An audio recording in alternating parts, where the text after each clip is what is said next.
আচ্ছা হৃদয়, ইদানিং শ্যাডো গভর্নমেন্টের খুব গুঞ্জন শোনা যাচ্ছে। শ্যাডো গভর্নমেন্ট মূলত কি?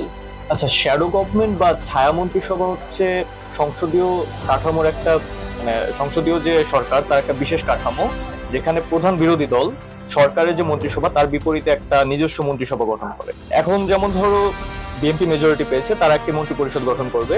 প্রধান বিরোধী দল 11 দলীয় যে জোট, তারাও একটি শ্যাডো মিনিস্ট্রি গঠন করবে। শ্যাডো গভর্নমেন্ট কাজ করে কিভাবে? আগে যেমনটা বলেছি যে সরকারি যে মন্ত্রী পরিষদ গঠন করবে সরকার, তার বিপরীতে অপোজিশন পার্টি একটি মন্ত্রী পরিষদ গঠন করে। তো অপোজিশন যে শ্যাডো গভর্নমেন্ট, তাদের কাজ হচ্ছে সরকারি যে প্রধানমন্ত্রী থাকবে বা তাদের যে হেলথ মিনিস্টার থাকবে বা তাদের যে অর্থমন্ত্রী থাকবে, তাদের বিপরীতে তারাও একটা মন্ত্রী পরিষদ গঠন করবে। অর্থাৎ শিক্ষামন্ত্রীর বিপরীতে একটা শ্যাডো শিক্ষামন্ত্রী এবং অর্থমন্ত্রীর বিপরীতে একটা শ্যাডো অর্থমন্ত্রী, এবং তারা সরকারি দলের যে অর্থমন্ত্রী বা শিক্ষামন্ত্রী তাদের নীতি বা তাদের কাজগুলো সম্পর্কে তারা হচ্ছে তদন্ত করবে, বা তারা আসলে কি নীতি নিচ্ছে এবং এটা নিয়ে তারা হচ্ছে রিসার্চ করবে। এবং এর পরবর্তীতে তারা সরকারে থাকলে আসলে কি ধরনের নীতি নীতি অবলম্বন করতো বা কি ধরনের পলিসি তারা হচ্ছে জনগণকে দিত, উপহার দিত, সেটা হচ্ছে তারা তাদের মতো করে কাজ করবে। প্রধান যে বিরোধী দল হবে অর্থাৎ জামাত জোট, তারাও একটা বিএনপির যে মন্ত্রী পরিষদ তাদের বিপরীতে একটা মন্ত্রী পরিষদ গঠন করবে।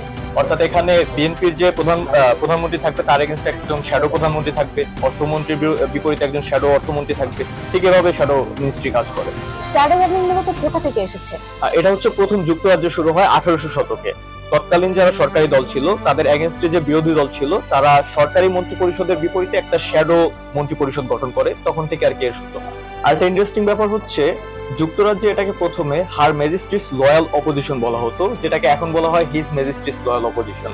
এবং কানাডা এবং নিউজিল্যান্ডের মতো দেশগুলোতে এটাকে বলা হয় অফিসিয়াল অপোজিশন। বেশ ইন্টারেস্টিং তো। হার ম্যাজেস্টি হিজ ম্যাজেস্টি হয়ে গেল কিভাবে? আচ্ছা, আগে তো ব্রিটেনের প্রধান ছিল বা যুক্তরাজ্যের প্রধান ছিল রানী কুইন এলিজাবেথ।